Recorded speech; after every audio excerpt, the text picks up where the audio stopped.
Halo semuanya, hari ini kita akan belajar materi tentang fluida statis. Nah, apa sih fluida statis itu?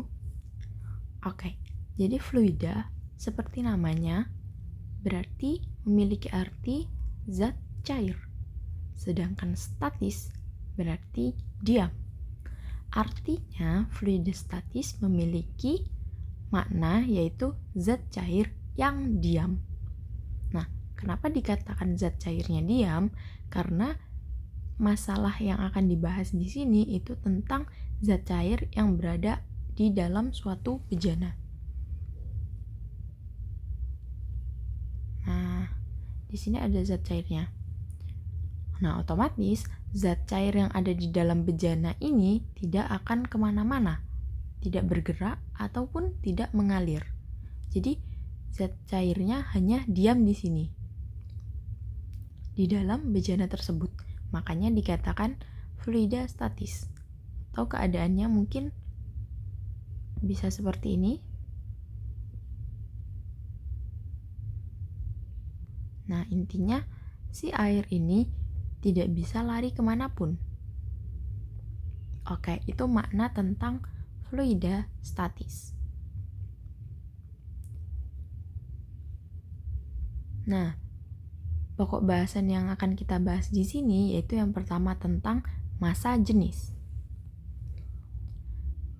Yang kedua tentang tekanan hidrostatis. Yang ketiga ada hukum Pascal. Yang keempat ada hukum Archimedes, ada tegangan permukaan. Yang keenam ada kapilaritas. Dan yang ketujuh ada viskositas. Tapi di video kali ini kita hanya akan membahas tentang materi massa jenis dan tekanan hidrostatis. Oke. Pada massa jenis bisa disimbolkan secara matematis sama dengan Rho sama dengan M per V. Di mana Rho ini merupakan massa jenis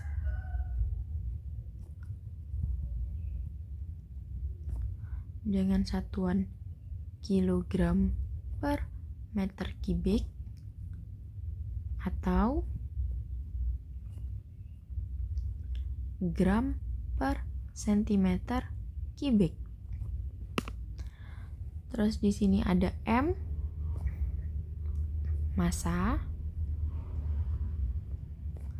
dengan satuan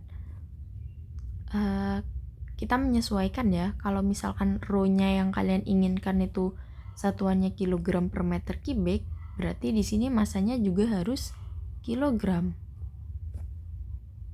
Atau kalau misalkan massa jenis yang diberikan itu satuannya gram per sentimeter kubik, kalian bisa menggunakan atau mengubah massa ini menjadi gram. Jadi menyesuaikan aja. Kalau rho-nya pakai kilogram berarti massanya pakai kilogram. Kalau rho-nya pakai gram berarti massanya juga pakai gram. Oke. Nah, kemudian ada V. V ini volume.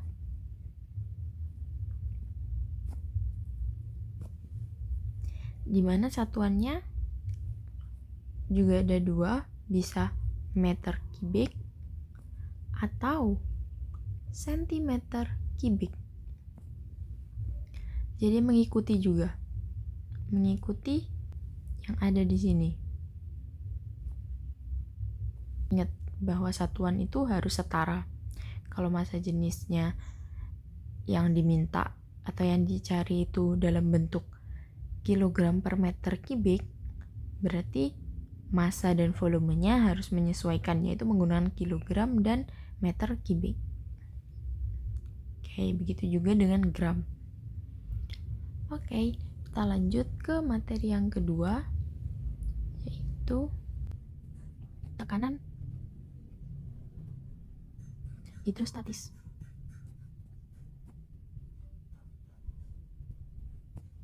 Oke, selanjutnya kita bahas materi tentang tekanan hidrostatis. Nah, kalau kalian masih ingat tentang tenggelamnya kapal Nanggala. Nah, di situ kan banyak pertanyaan yang timbul. Kenapa suatu kapal bisa hancur ketika berada di kedalaman tertentu? Nah, itu terjadi karena adanya tekanan hidrostatis ini, di mana tekanan hidrostatis dirumuskan sebagai Rho GH. Jadi tekanan hidrostatis ini dipengaruhi oleh ketinggian. Oke, jadi di sini tinggi yang dimaksud itu dari permukaan zat cair ya. Jadi permukaannya sampai ke titik bendanya ini. Nah, berarti kan semakin dalam bendanya, maka semakin besar pula tekanan yang diterima oleh benda tersebut. Bisa kalian lihat bahwa antara H ini dengan tekanan itu berbanding lurus. Jadi semakin besar H-nya atau kedalamannya, maka semakin besar pula tekanan hidrostatisnya. Di sini pH itu merupakan tekanan hidrostatis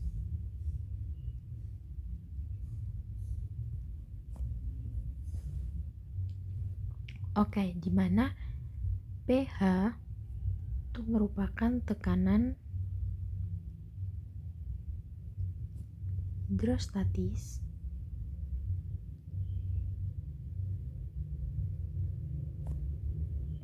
dengan satuannya Newton per meter pangkat 3. Kemudian ada Rho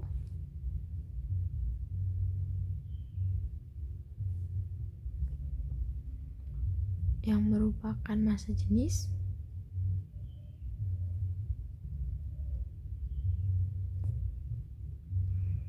satuannya kilogram per meter pangkat 3.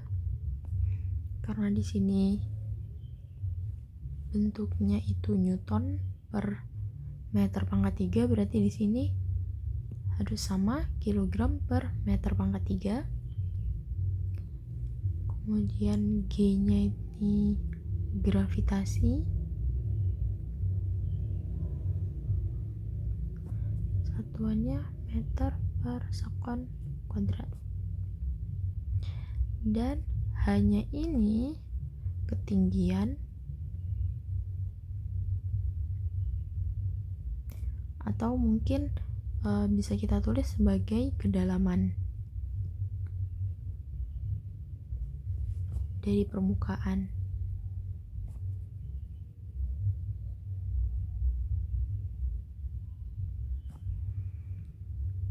Berarti ketinggian dari permukaan atau kedalaman.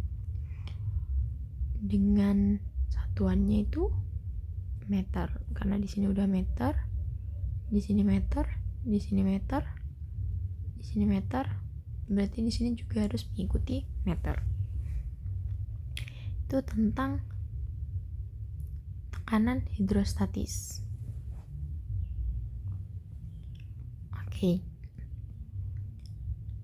Nah, manusia itu sendiri bisa bertahan dalam tekanan 3-4 atm. Jadi manusia dapat bertahan pada tekanan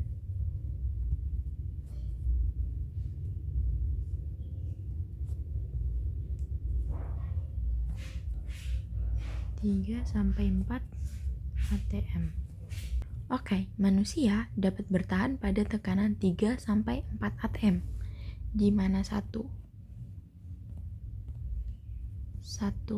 atm-nya sama dengan 1,01 kali 10 10⁵ Pascal. Nah, Pascal ini sama dengan Newton per meter kubik ya. Nah, sekarang kita cari pada ketinggian berapa manusia mampu bertahan. Kita masukkan tekanan 3. Kalau misalkan tekanan 3 berarti 3,03 kali 10⁵ sama dengan massa jenis zat cair itu 1000 dalam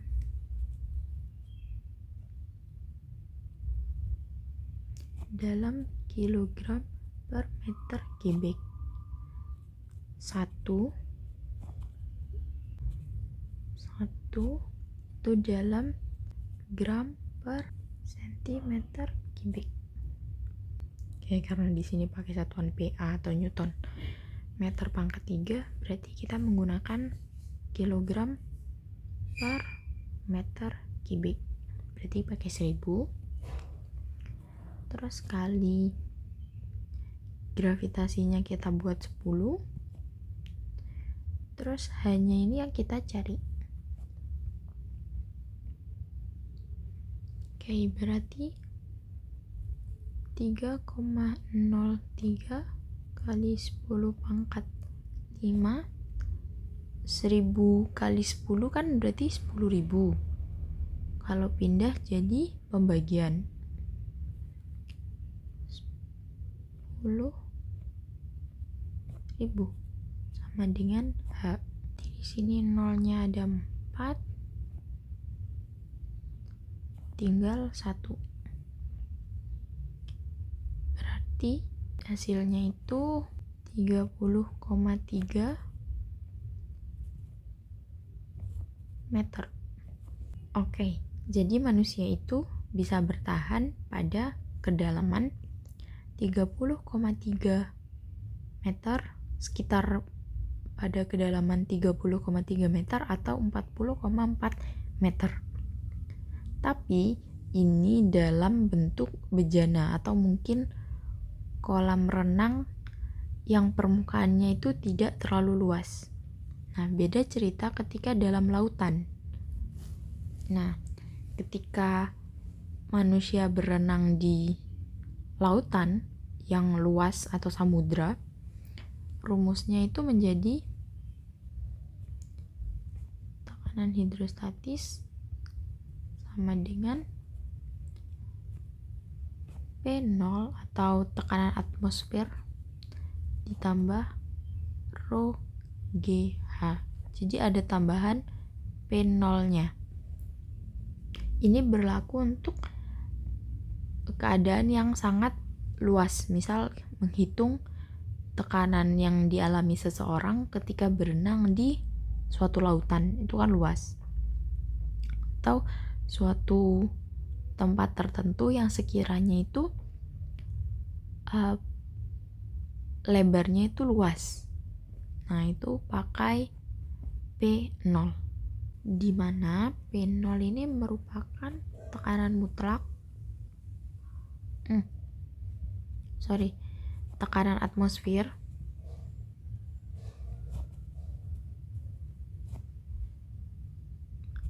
dengan satuan Pascal.